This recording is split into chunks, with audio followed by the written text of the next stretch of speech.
Good morning. Allow me, I'm not going I'm trying to be brief. Let me just thank Dr. Bahman and Sara Flounders and Donna Nassor and Eva for their efforts to reflect the reality and what is going on and happening in the Syrian fight against terrorism.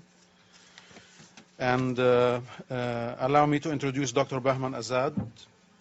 Dr. Bahman is the organizational secretary of U.S. Peace Council, and he's a member of coordinating committee of Hands Off Syria Coalition. I will leave the stage to Dr. Bahman to introduce the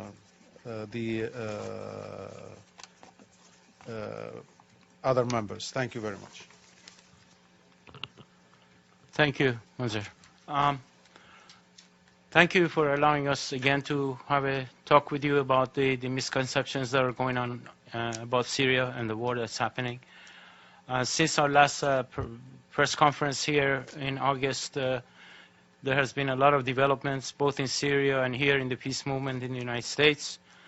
Our delegation, Peace Council delegation to Syria, started a campaign of information and educational process in the United States in different cities. We faced a huge amount of backlash in terms of accusations, but we have overcome that. But because of that backlash, a few of us in the peace movement, including U.S. Peace Council, United National Anti-War Coalition, International Action Center, and Vice President of Veterans for Peace, decided that it's time for us to pull our forces together and create a front that would confront the misconceptions and lies that are going on about Syria. After two months of discussion, a statement of points of unity was drafted and sent to all peace organizations, not only in the United States but around the world. And it was immediately well received by more than 250 organizations globally, and more than 500 individual peace activists and prominent peace leaders, as well as about 1,500 individuals from all over the world. We have a whole list of different countries that have joined and are committed to fighting for peace in Syria and an end to the policy of regime change. We are now campaigning to have speakers throughout the United States, and for that reason we have invited our dear friend Eva Bartlett, an independent journalist who has spent a lot of time in Syria and Aleppo, and actually she just came back from Aleppo, to make a speaking tour throughout the United States. We had the first one on August 2nd in New York. Last night we had our second one in Newark, New Jersey at the People's Organization for Progress event. On Saturday, Eva is going to be in New Haven, Connecticut. After that, on Monday in Denver. After that, on Tuesday, the 13th in Denver. Monday, Detroit. Tuesday, Denver, and from there she would fly to California for several cities presentations, including San Francisco, Oakland, and other cities. We are very happy that we have been able to organize these events, because we think that the Syrian situation is very critical, and a lot of lies and misconceptions are going on that need to be clarified. With me, one thing before I introduce the panelists, I would like to mention that we are very happy that Congressman Tulsi Gabbard has introduced a bill to U.S. Congress yesterday titled End Funding, Stop Funding Terrorism, which calls for an end to U.S. funding of the terrorist organizations that are now attacking Syria. Our panelists will discuss this thing and other issues with you. Let me introduce next Sara Flounders, the co-director of International Action Center and a member of coordinating committee of the Hands Off Coalition.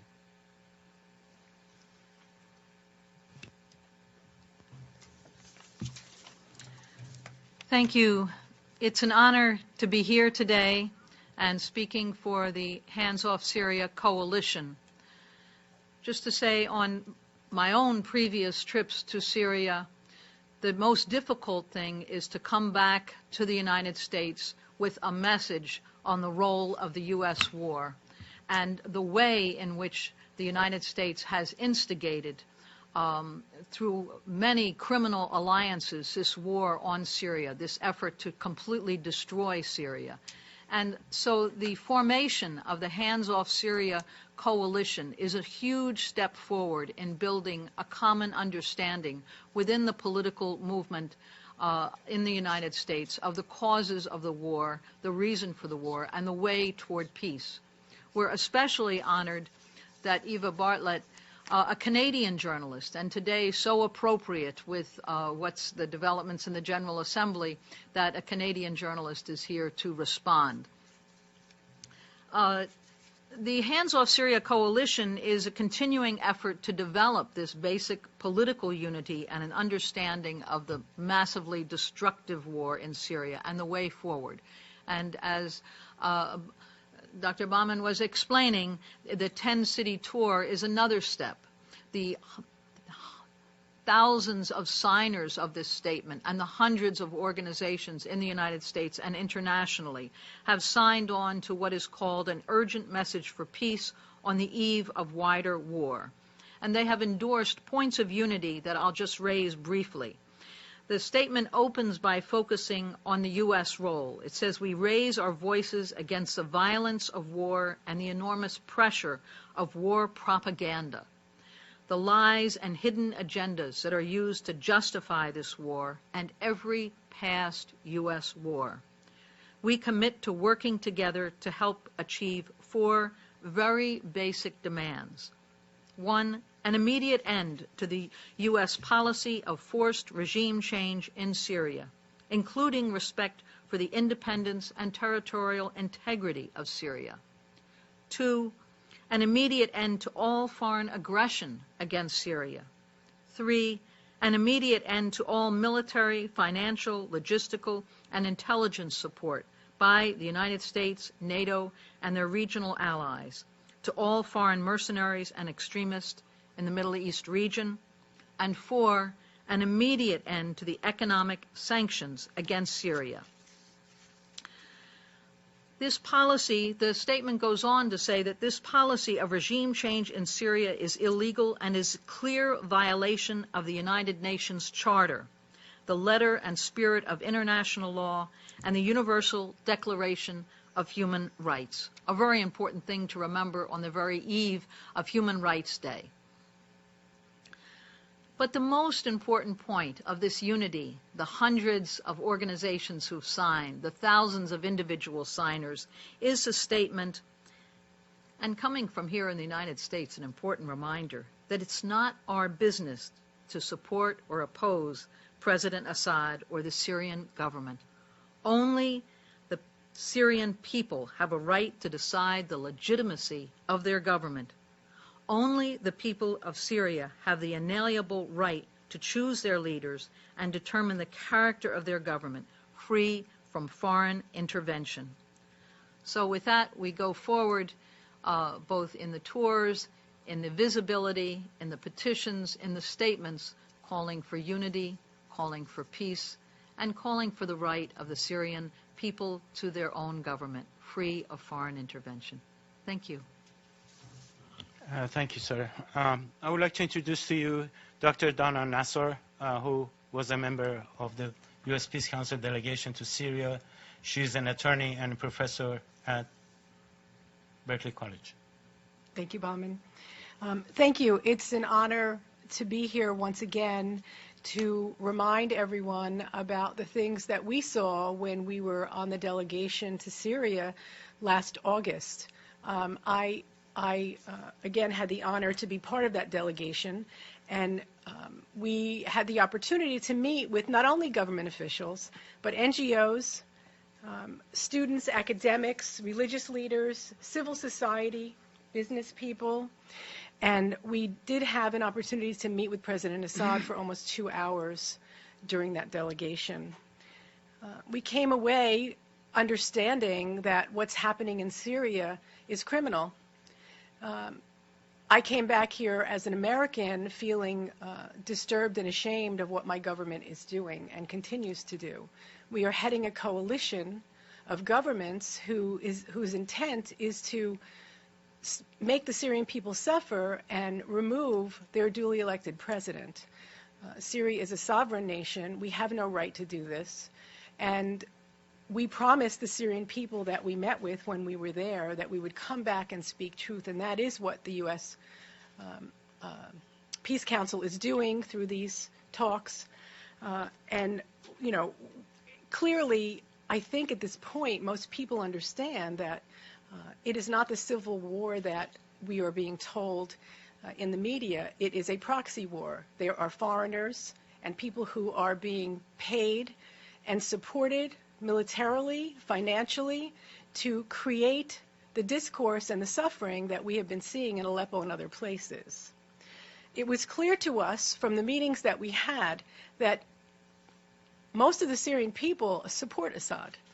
And in fact, in all of our meetings, we didn't come across anyone who wasn't in support of Assad. There were people who were maybe critical of some things, but not everyone is unified. And regardless of religion, area where you live, regardless of any divisions that we in the United States like to use, labels we like to use to divide people, people in Syria are Syrians first. And they support Assad. They are looking to him to continue to lead the Syrian Arab Army, to take back whatever places have been destroyed or stolen from them by foreigners. While he's doing this, he continues to provide free education, medical treatment to Syrian citizens. He is working hard to preserve the infrastructure. And he's also, with his government, maintaining and understanding that reconciliation has to start now. It can't wait until after. And so there is a minister of reconciliation, and they're engaging in restorative justice techniques to make sure that the foundation for a peaceful future for Syria is beginning now. As the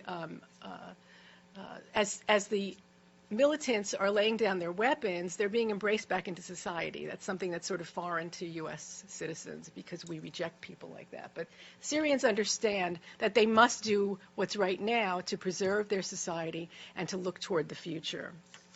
I'm not going to talk about all the sanctions. I know that Eva will be bringing up some of that. But, I mean, we did see and speak with people. We talked to people knowing that the sanctions are causing deaths. It's causing suffering of the Syrian people. And the sanctions are illegal. So at this point, I'm going to end by just saying that I am strongly in support of a continuation of what has been happening, what we've been seeing in Aleppo, getting rid of all of the foreign mercenaries, the terrorists who have been destroying and harming the Syrian people. It is time that we allow the Syrian people to begin their healing, to rebuild, and give them some time to figure out where they go from here. And I thank you very much for listening. Thank you very much, Donna. Now I turn the floor to our actually main speaker, our guest of honor actually, for our speaking tour in the United States. We have the opportunity to have her present her experiences and her information with the rest of the world actually. Thank you, Eva. Thank you. Thanks very much. I'd like to touch on something that Sara Flounders mentioned, which is that today in the General Assembly, the representative of my country, Canada, is raising or has raised a resolution which is not about human rights. It's not about the people of Syria. It's a resolution meant to point fingers and to vilify the governments of Syria and Russia. And this resolution relates to a UN Security Council resolution that was vetoed by Russia and China some days ago. That resolution pertained to another useless ceasefire in Syria, which would have no bearing on, bring no good to the people of Syria, and which follows a week of liberation of areas of Aleppo, which now amounts to about 95% of areas of Aleppo that have been occupied for years by terrorist factions. So at this time, when 100,000 civilians in these areas occupied for years by terrorist factions have been liberated, the UN, parties in the UN wanted to impose another ceasefire. And I want to remind people why these ceasefires are indeed pointless. The last ceasefire in September was from the very start negated by 20 main terrorist factions who declared they were not going to participate, and from the very beginning violated the ceasefire over 300 times during the duration of the ceasefire. And not only these terrorist factions, while the Syrians and while the Russians adhered to the tenets of the ceasefire, but the American-led coalition itself violated the ceasefire by targeting Syrian army positions in Deir ez-Zor, killing at least 83 Syrian soldiers in a prolonged attack that lasted nearly 1 hour and which enabled ISIS to overtake that position. So this is one reason why a ceasefire is pointless at this point in time. There is no faith that any of the parties that the US and Western leaders who have funded these terrorists, there's no faith that they can actually control the terrorists and get them to adhere to a ceasefire. And the people of Aleppo want Aleppo to be completely freed. And I speak having been to Aleppo 4 times, and this is the will of people in Aleppo. So on that note, I'd just like to talk about briefly, I've been to Syria 6 times since 2014, 2 of which were with international delegations, and 4 times were independently on a visa I applied for, paid for, and waited for. My trips have been self-funded or fundraised, and I've gone at my own risk and been able to travel freely in the country to areas I wish to travel to. I've been many times to Homs, to Malula, to Latakia, Tartus, Siath, Sweda, and again, Aleppo 4 times. And I mention these because I think it's important people realize I have, wherever I've gone, I've spoken in Arabic to the people I'm speaking with. What Donna, what Sara have said, that the people support their army and government is absolutely true. Whatever you hear in the corporate media is the complete opposite. And on that note, what you hear in the corporate media, and I will name them, BBC, Guardian, New York Times, etc., on Aleppo is also opposite of reality. Aleppo since 2012 has been inhabited by different terrorist factions, among them al-Nusra, among them the so-called Free Syrian Army, which has committed the same heinous acts of terrorism as al-Nusra, as ISIS, as Ahrar al-Sham, as Nuruddin al-Zinki, which beheaded a 12-year-old Palestinian child and somehow is still deemed moderate.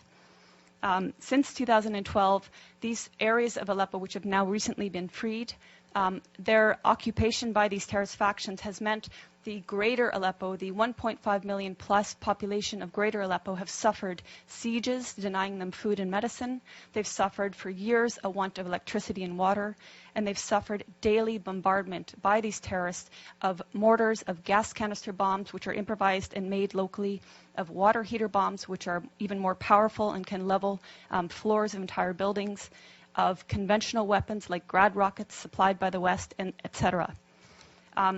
As I said, they've suffered these attacks on a daily basis, and even now, because there are still Western-backed terrorists in pockets of Aleppo, there are still mortars and gas canister bombs raining down, and people are still dying in Aleppo. This is another reason why the liberation and securing of these areas is imperative, because that will actually bring peace to Aleppo. Now, my colleagues here mentioned the nature of unity in Syria and the fact that Syrians see themselves first as Syrian before any sect. This is an important point because our media and the Gulf media has made Syria out to be sectarian, which is something the Syrians themselves have denied. But it's a tool to make people confused. It's a tool to make people believe that it's Sunnis against Bashar al-Assad, when in fact, bear in mind that Aleppo is overwhelmingly Sunni and is with the government and is with the army and is suffering from the terrorists who declare that they are liberating the city in Syria. Other points about Aleppo are hospitals in Aleppo have been attacked. I'm sure you've heard in the media that hospitals have been attacked. Well, this media is referring to the pockets of Aleppo that were occupied by terrorists. And they have manufactured stories, and I can give you a precise account. In April of this year, there was a hospital called the Al-Quds Hospital, which in a concerted effort, all media said was attacked and targeted and badly damaged by either the Syrians or the Russians. In fact, the Russians had satellite imagery showing that this hospital was in the same shape that it was in October 2015. No difference. Therefore, it was not attacked. Months later, The Guardian, which is a prominent British newspaper, actually said the Al-Quds hospital that it had alleged months prior to be attacked and destroyed was treating victims of so-called chemical weapons attacks. So even the media that is lying is inconsistent in their lies. But there have been hospitals attacked. I went to the Al-Dabit hospital, which is in Aleppo city.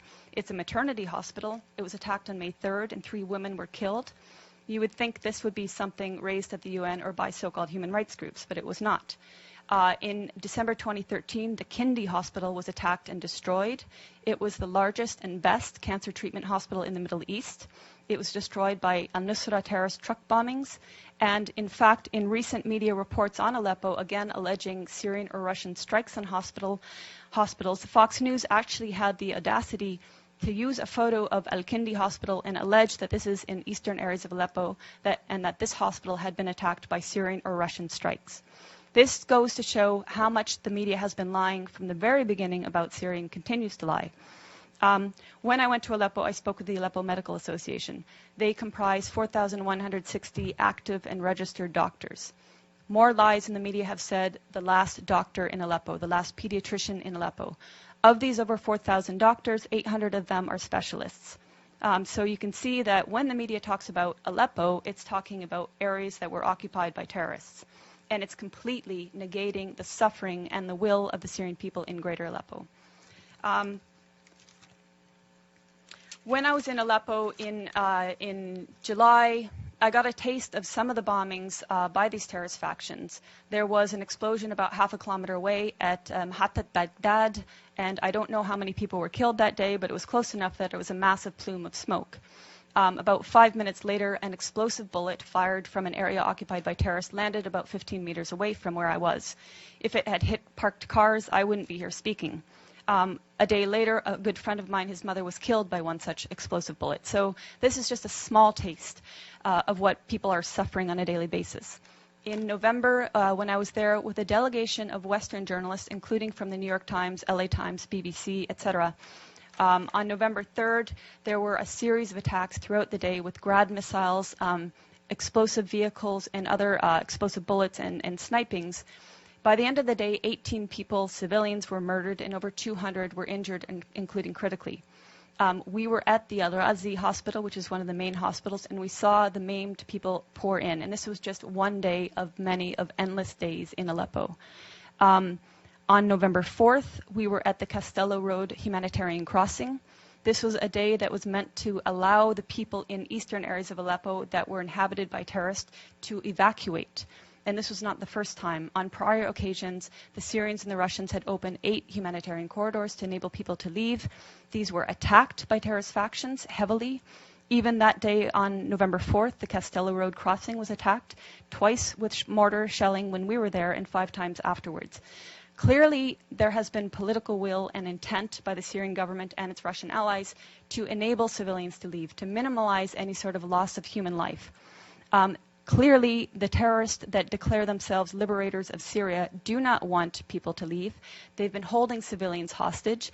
And if you're following reports that are not BBC and that are not New York Times, you will see countless testimonies of civilians, of the 100,000 civilians who've been liberated the last week, saying, thank God for the Syrian Arab Army that liberated us, and the terrorists were hoarding food, they were preventing us from having food. This is all documented.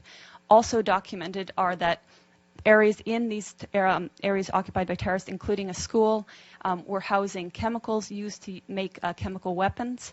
And you could see also the gas canisters that were used to make explosive gas canister bombs. In fact, even when I was in Leiramun, we saw a factory in one of the buildings that was used to make gas canister bombs.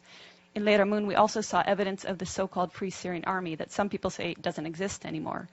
The 16th Brigades was active there. They had a cell underground, 3 stories below, that was perfectly intact in spite of aerial bombings above ground. And I make this point because people talk about the destruction in Aleppo as if the physical destruction matters. It's the people that the Syrian government and the Syrian people care about. And the destruction in areas occupied by terrorists occurs because the terrorists are bunkering below ground, come up above ground, fire their bombs on civilian populations, and go back below ground. So I just want to address a few other myths. Some of the myths that have been about Aleppo and Syria in general have been that the Syrian government and army are starving the population. Again, I refer to testimonies of people, even people I met with in November. I met with a family of displaced people from El Halak, which is north of Bustan al-Pasha, which was both areas occupied by terrorists. At that time, when I met them on November 10th, he told me that they had fled along with about 40 others on about 20 days prior, and that they had tried twice prior to flee, but they were prevented violently from doing so by the terrorists that inhabited those areas. This is the case. These are the testimonies coming out of Aleppo now. People saying, we tried to flee, they wouldn't let us, they shot at us. There are also videos showing people who did manage to flee coming under fire and the Syrian army actually protecting them, acting as human shields. So that's to say that what we've been hearing in the corporate media is not depicting an accurate image of what's happening in Aleppo. The corporate media is saying that the Syrian army is attacking people, and until today, the corporate media is maintaining this, even though the exact opposite is true.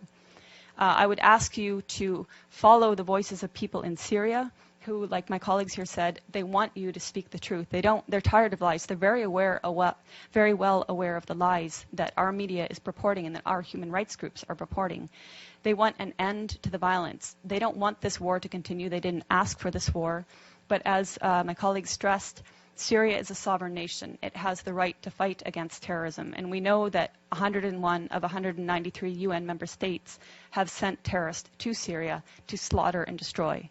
So Syria is fighting a war against terrorism. It's winning in Aleppo, and hopefully either the terrorists will accept a deal to be transported out of Aleppo, hopefully they will participate in the Musalaha, the reconciliation, will lay down their arms, will take the amnesty offered to them by the government and which has been taken by thousands of former militants.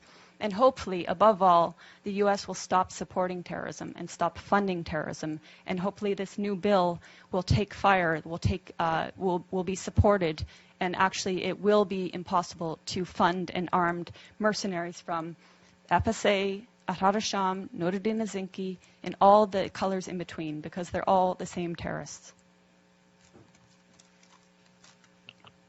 Yeah, thank you. Thank you, Eva. Very informative. Thank you very much. Now we are open to questions, if there are questions. The gentleman in the back.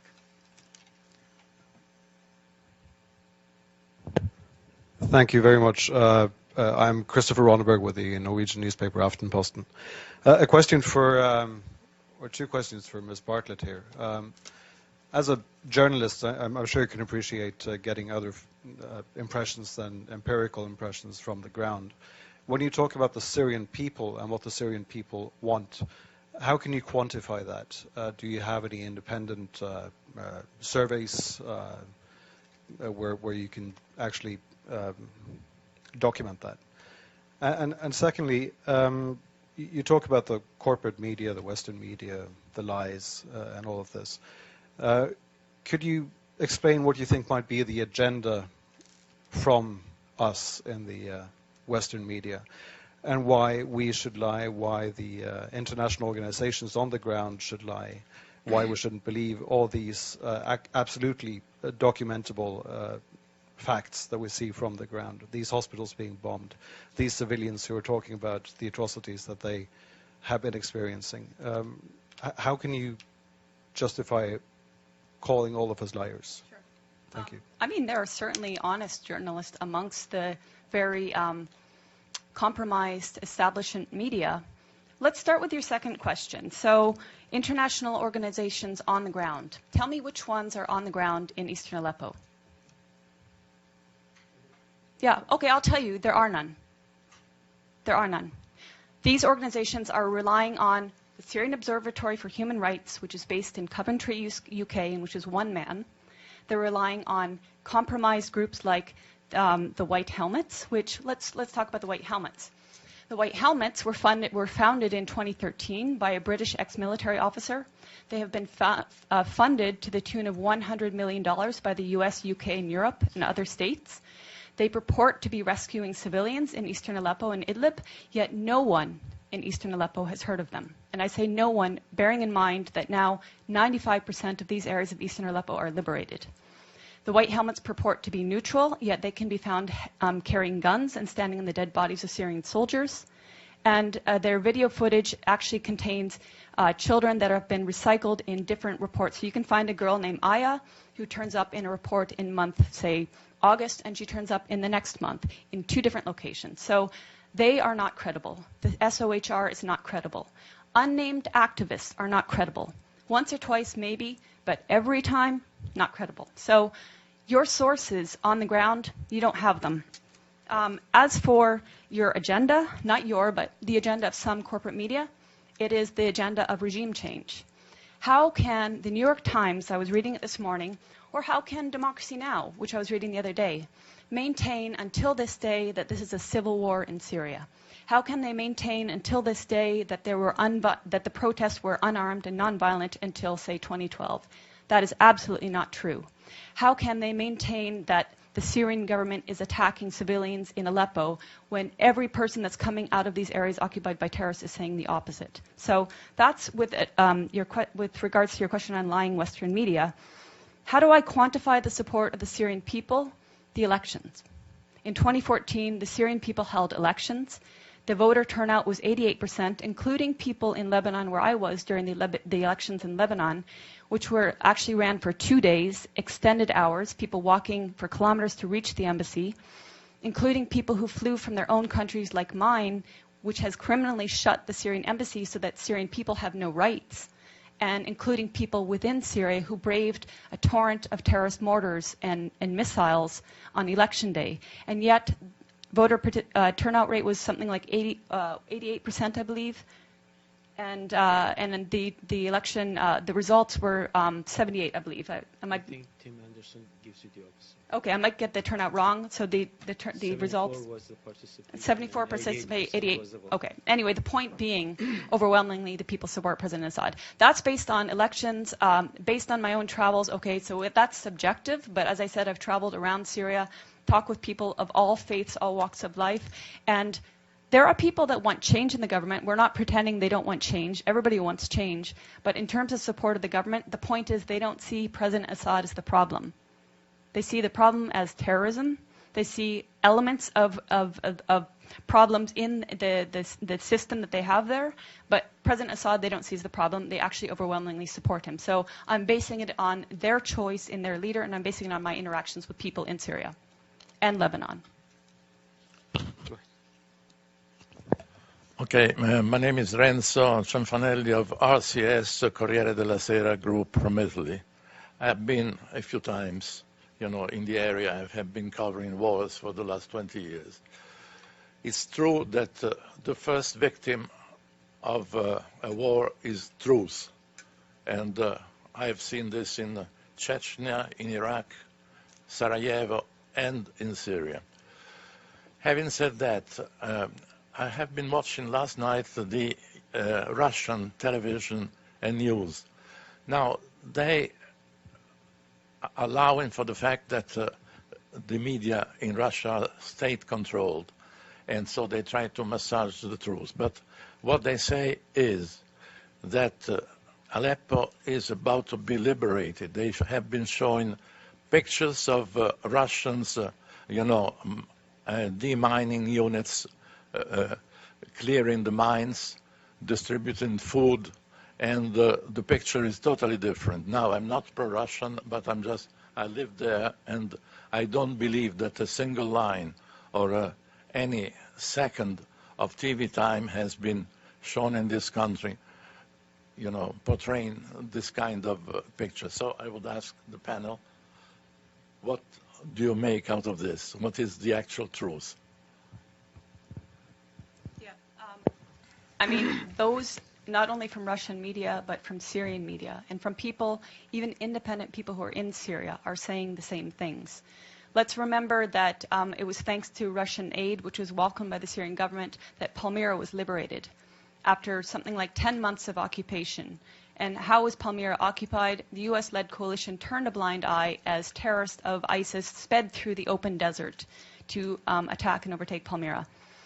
When Palmyra was liberated, the Russians went there and were demining. I can speak on just a side note. In other areas that have been either liberated or had the terrorists extracted, for example, the old city of Homs and Malula, I went to both places, 2 and 1 months after liberation or extraction of terrorists. And in both cases, before leaving, the terrorists do lay mines in houses, on roads, and locals or in certain areas, especially now in Aleppo, the Russians are participating in demining. You ask why we aren't seeing this. Well, this relates to the other gentleman's question about why the corporate media, some of them, most of them, are telling lies about Syria. It's because this is the agenda. If they had told the truth about Syria from the beginning, we wouldn't be here now. We wouldn't have seen so many people killed. In fact, what the Russian media, which may or may not be state-controlled, depending which media you're looking at, is saying, it shows exactly what the Syrian media is saying, and it shows what independent people in Syria are saying. And I can refer to a young French gentleman who is independent. He's not political. He's humanitarian. He's been living for 9 months in Aleppo, experiencing the hell of terrorist bombings, and asking him, is this true? And asking Syrian colleagues in Aleppo, is this true? Yes, it's true.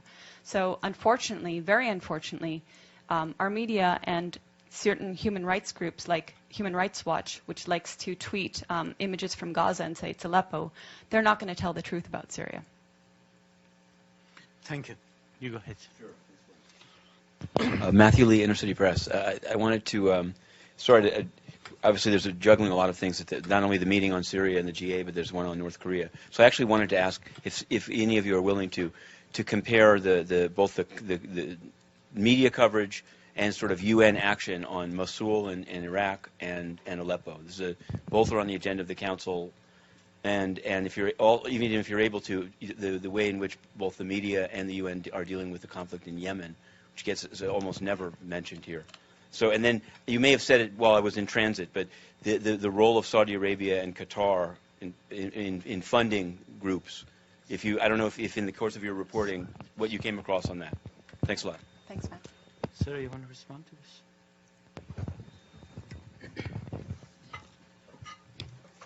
It's on. The corporate media in the U.S. and in the West has a complete bias in their coverage. And let's just to take the example of Yemen, where it will be described about bombing of Saudi Arabia, but it's never mentioned that Saudi Arabia really has no independent air force. Every plane that flies uses U.S. satellite reconnaissance, GPS, is fueled in the air by the U.S. Air Force, uses U.S. military contractors to run the whole operation. Yet it's described as a Saudi war against Yemen. And the same thing is true if we look at any area today in the Middle East, that without understanding who is playing an enormous role in orchestrating and coordinating various players in complete destruction of the existing states and a systematic destruction of the sovereignty, and also plays this role within the United Nations as to how to distort the role of the United Nations, as to be a force to deny independence and sovereignty to independent countries, and to threaten the existence of quite a number of countries. So whether it's in Syria, or Iraq, or Afghanistan, or Libya, and we can see the horror of U.S. orchestrated bombing and destruction, what's called regime change. That's far too polite a word. It's really creating total chaos and pulling down a government and leaving behind a divided ruin, and then taking no credit for it, just leaving it to the blame of contending factions that today are controlling Libya. So this is a future that they want for Syria, and this is what the people of Syria are resisting, and resisting with enormous determination to hold together as a secular, united, giving space to every religion, culture, and grouping within Syria, that's quite an accomplishment. And calling on and gaining assistance from other countries, which Syria, as a sovereign nation, has every right to do. On the other hand, the U.S. and the bombing through the United States and NATO and Saudi Arabia and Israel, who was bombing just yesterday in Syria and has continued to, and Jordan and Turkey and so on, none of this is invited. It is all done in the name of attacking ISIS, and yet there's barely a scratch on ISIS. So there's a complete bias, and it is reflected, of course, in the media, a vilification of Syria, of Syria's very right to exist, and a continuing demand for regime change, which really means tearing apart the existing government. And all of these areas very much connected, and thank you for making that connection. I just wanted to add a couple of words to this question that relates to also to the role of media. Excuse me. One thing that the media tries to present the Syrian situation as is whether it's a litmus test between those who support President Assad and those who oppose it, as if the whole fight is about President Assad. It's not. If we go back to history from the 1990s, when the Soviet Union and socialist camp collapsed, a wing of the leadership of the United States was intent on filling the vacuum and becoming the sole global dominant force in the world. And they came up with a lot of well-established objectives. Among them, I'm sure people are familiar with the project for the new American century and the rebuilding of American defenses for 21st century that was published by them, that became the State Department official policy after Bush came to power, and all people from Project for the New American Century became cabinet members and international leaders of the U.S. policy. It became an official policy. And among the factors that they mentioned that the U.S. has to do in order to maintain its absolute dominance over the globe was two things. One, making it impossible for another rival like Soviet Union emerges on the scene, which now, according to them, is the potential rival will be China, and the 21st century will be confrontation with China and reorientation of U.S. forces toward China. That is one. And secondly, they talk about regionally dismantling, overthrowing, or partitioning, dismembering any country that has enough strength to resist U.S. plan for the 21st century. And they list many of those countries, including the ones that the U.S. is going right now through one by one. Went through Iraq, went through Libya, went through Syria, going through Syria. Probably the next target is going to be Iran and Hezbollah, right? All of them are mentioned in that document. And although Obama presidency apparently did not include all those neocons, it is following the same policy, of course with a more internationalist view. Bush was very unilateralist in terms of implementation, so it was United States alone doing this and carrying the lead. Probably Obama wants to do it in a more collective way with NATO. But the objective is still the same, and they're pursuing it. And let us not forget that the precondition for making such a thing happen and implementing this general policy requires total support of the media for demonization of the leaders that they want to bring down. And the media has played that role consistently from the beginning.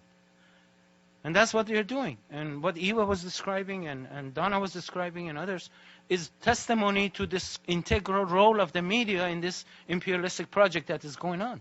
And there must be an end put to it. And this is what we are trying to do as an international organization that is trying to at least get the hands off Syria for now. But we have to continue on further on.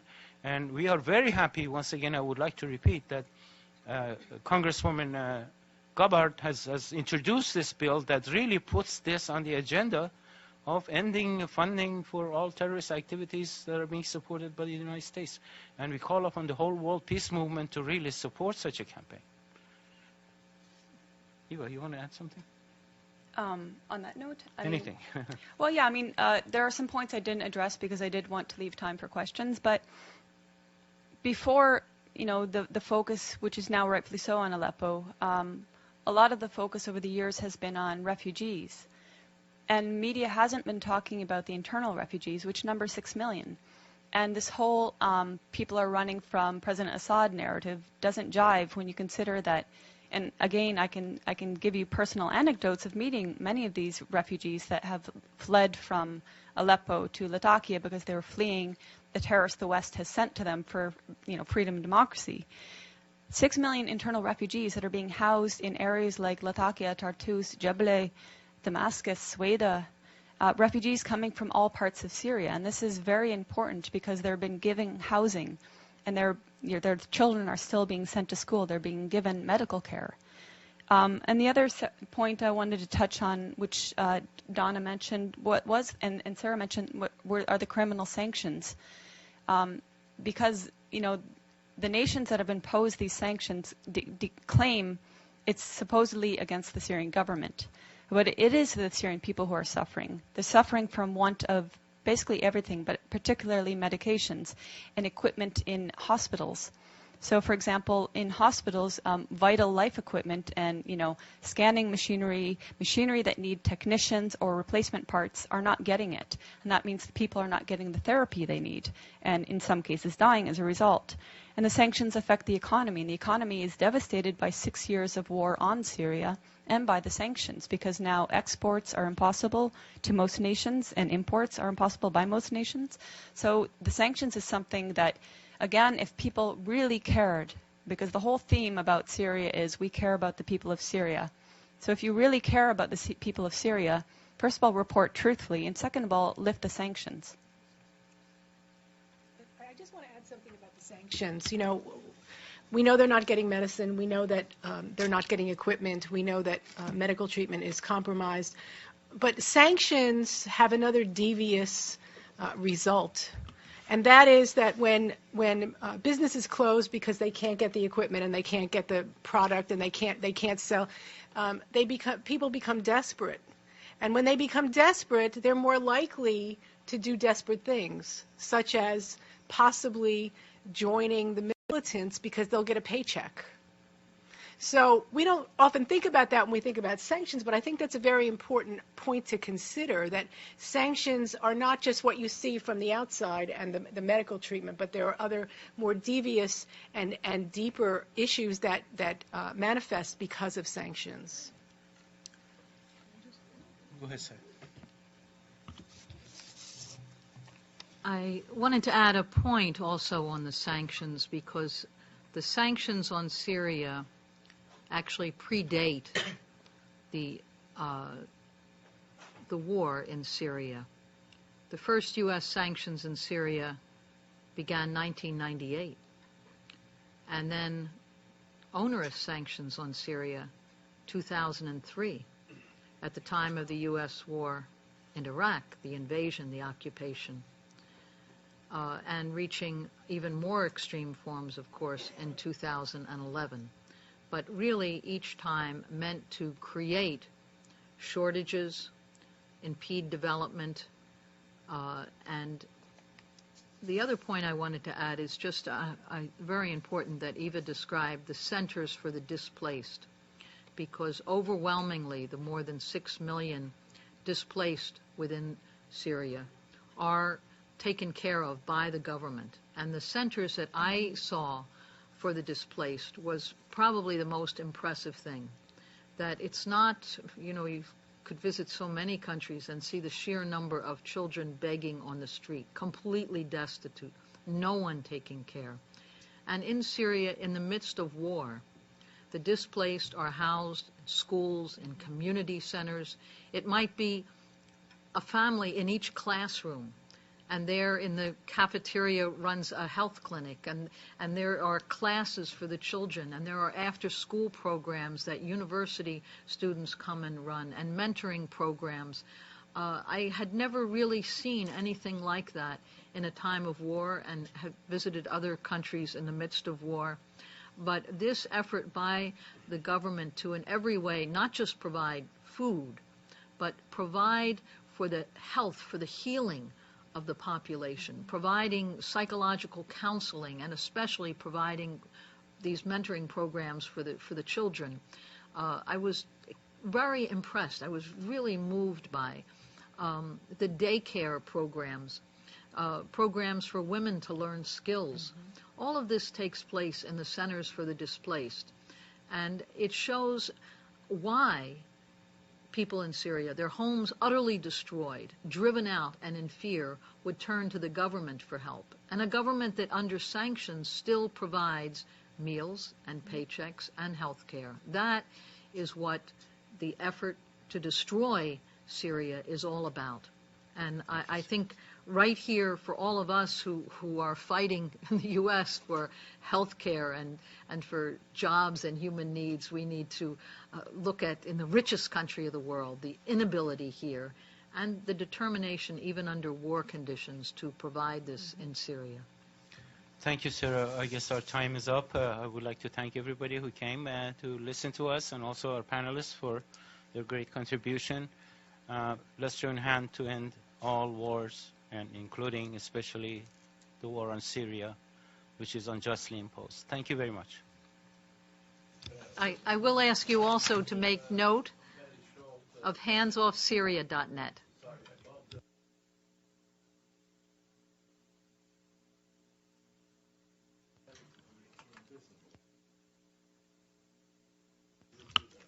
Can I just speak?